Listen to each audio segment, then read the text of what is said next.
अंकिता भंडारी हत्याकांड में निष्पक्ष जांच की मांग को लेकर कांग्रेस पार्टी ने बागेश्वर में व्यापक जन आंदोलन किया। पूर्व प्रदेश अध्यक्ष करण महारा के नेतृत्व में स्टेशन रोड स्थित गांधी मूर्ति से नुमाइश खेत मैदान तक निकाली गई पद यात्रा में हजारों लोग उमड़े। पद यात्रा के दौरान शहर अंकिता को न्याय दो और सीबीआई जांच कराओ जैसे नारों से गूंजता रहा। इस पद यात्रा में महिलाओं, युवाओं और कांग्रेस कार्यकर्ताओं के साथ सामाजिक संगठनों की उल्लेखनीय भागीदारी रही। हाथों में तख्तियां और बैनर लिए प्रदर्शनकारियों ने राज्य सरकार के खिलाफ जोरदार नारेबाजी की। नुमाइश खेत मैदान में आयोजित जनसभा को संबोधित करते हुए कांग्रेस जिला अध्यक्ष अर्जुन भट्ट ने कहा कि अंकिता के परिजन लगातार सीबीआई जांच की मांग कर रहे हैं, लेकिन सरकार उनकी मांगों को अनसुना कर रही है। उन्होंने कहा कि यह आंदोलन केवल एक परिवार का नहीं बल्कि प्रदेश की हर बेटी के सम्मान और सुरक्षा से जुड़ा सवाल है। सभा में मुख्य वक्ता करण महारा ने राज्य सरकार पर सीधे तौर पर गंभीर आरोप लगाए। उन्होंने कहा कि सरकार प्रभावशाली आरोपियों को बचाने का प्रयास कर रही है और सच्चाई को सामने आने से रोका जा रहा है। महारा ने कहा कि यदि सरकार वास्तव में पारदर्शी होती तो अब तक सीबीआई जांच की घोषणा हो चुकी होती। उन्होंने चेतावनी दी कि कांग्रेस इस मुद्दे पर सड़क से लेकर सदन तक संघर्ष करेगी और जरूरत पड़ी तो आंदोलन को और व्यापक बनाया जाएगा। कार्यक्रम के दौरान वक्ताओं ने एक स्वर में दोषियों को कठोर सजा देने और सीबीआई जांच की मांग दोहराई। माहौल भावुक रहा और कई लोगों की आंखें नम दिखी। पद यात्रा और सभा के मद्देनजर प्रशासन द्वारा सुरक्षा के पुख्ता इंतजाम किए गए थे। पुलिस बल की मौजूदगी में कार्यक्रम शांतिपूर्ण तरीके से संपन्न हुआ, लेकिन भारी जनसमर्थन ने यह स्पष्ट कर दिया कि अंकिता भंडारी हत्याकांड को लेकर जनता का आक्रोश कम होने वाला नहीं है।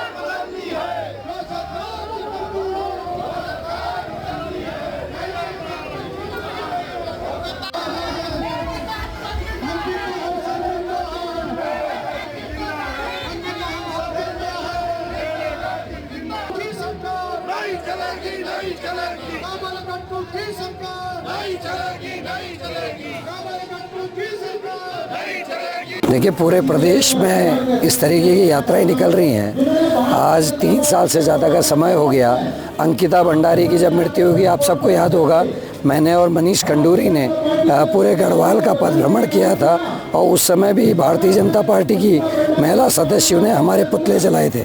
और वीआईपी का नाम जानने के लिए, चाहे वो नेतृत्व हो, पत्रकार हो, सम्भ्रांत जनता हो, सब जानना चाहती थी वीआईपी कौन है। लेकिन अब बीजेपी के पूर्व विधायक की पत्नी ने जब नाम ले लिया है तो हम कह रहे हैं सीबीआई की जांच हो, और वो भी सुप्रीम कोर्ट के सिटिंग जज की देखरेख में, क्योंकि हमें सीबीआई पे भरोसा नहीं है। इसीलिए हम चाहते हैं सुप्रीम कोर्ट के सिटिंग जज की देखरेख में जांच हो और सबसे पहले जिन लोगों के नाम लिए गए उनको कस्टडी में लिया जाए, उनसे पूछताछ हो, और उर्मिला जो है जिसने नाम लिया है उसको सुरक्षा प्रदान की जाए ताकि निर्भय होके वो अपनी बात रख सके।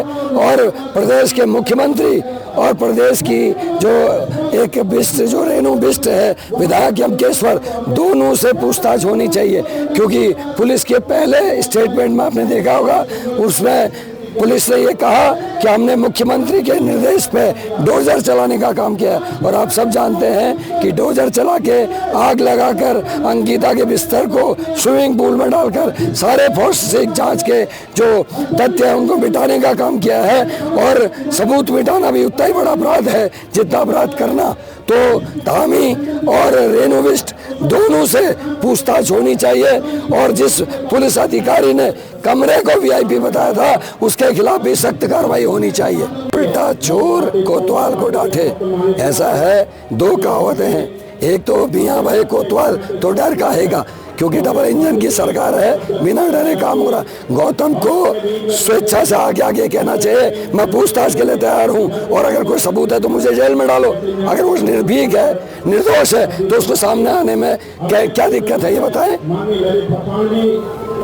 इस समय इससे बेशरम और इससे भयानक बयान कुछ नहीं हो सकता। सरकार आपकी, प्रशासन आपका, सबूत हम दें। हम कह रहे हैं सबूत है, आप धामी से पूछताछ कीजिए, धामी दोषी है डोजर चलाने का। और मैं कह रहा हूँ क्या पुलिस को इतनी जानकारी नहीं? अगर उस समय के जो टावर से ये पता किया जा सकता है जहाँ ये घटना घटी उसके आसपास कितने फोन एक्टिव थे, क्यों नहीं निकाली जा रही डिटेल?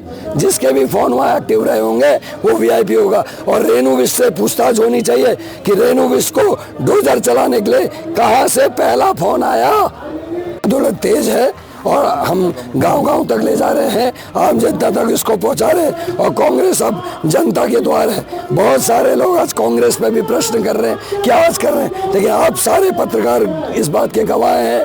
ये घटना घटने के बाद 12 दिन तक जेल भरो हमने अपने कार्यकर्ताओं के साथ किया और उसके बाद मैं खुद 12-13 दिन की पद यात्रा में पूरे गढ़वाल मंडल में घूमा, जिसके बाद महिला भारतीय जनता पार्टी के मोर्चे ने हर जिला मुख्यालय में करण मेहरा के पुतले जलाने का काम किया था और आज भी बीजेपी वही कर रही है। देखिए, सरकार और मुख्यमंत्री लगातार जनता को बरगलाने की कोशिश कर रहे हैं। कभी उनके मंत्री बयान देते हैं, कभी मुख्यमंत्री कहते हैं माँ बाप जो चाहेंगे वो होगा, लेकिन हम जानते हैं क्या हो रहा है। इन्होंने बीच में कहा कि वकील भी उनसे पूछ के गए, लेकिन आप सब लोग गवाह हैं इस बात के। उस समय भी विपक्ष ने विरोध किया था उसकी माँ के कहने में और तब जाके वकील बदला गया था। और आज भी वीआईपी को बचाने की पूरी कोशिश हो रही। पहले सबसे पहले पुष्कर धामी को सामने आके बताना चाहिए कि उसने वहाँ डोजर क्यों चलवाया। अब तो ऑपरेटर का भी जो है जो बयान है वो दर्ज हो चुके हैं। तो पुष्कर धामी और रेणु विश विधायक यमकेश्वर से बयान लिए जाने चाहिए, उनसे भी पूछताछ होनी चाहिए कि आखिर किस वीआईपी को बचाने के लिए फोरेंसिक जांच के तथ्यों से छेड़छाड़ हुई। प्रशासन तो बिल्कुल शासन के उस दबाव में है, नहीं तो आज तक अंकिता भंडारी का जो हत्या हुई थी वो आज तक खुल जाना चाहिए था। नाम उन्हीं के पार्टी के लीडर के पत्नी द्वारा नाम देने के बाद भी उस पर जनता से कहा जा रहा है कि आप सबूत लाइए तब हम जांच कराएंगे। सबूत जनता कहां से देगी?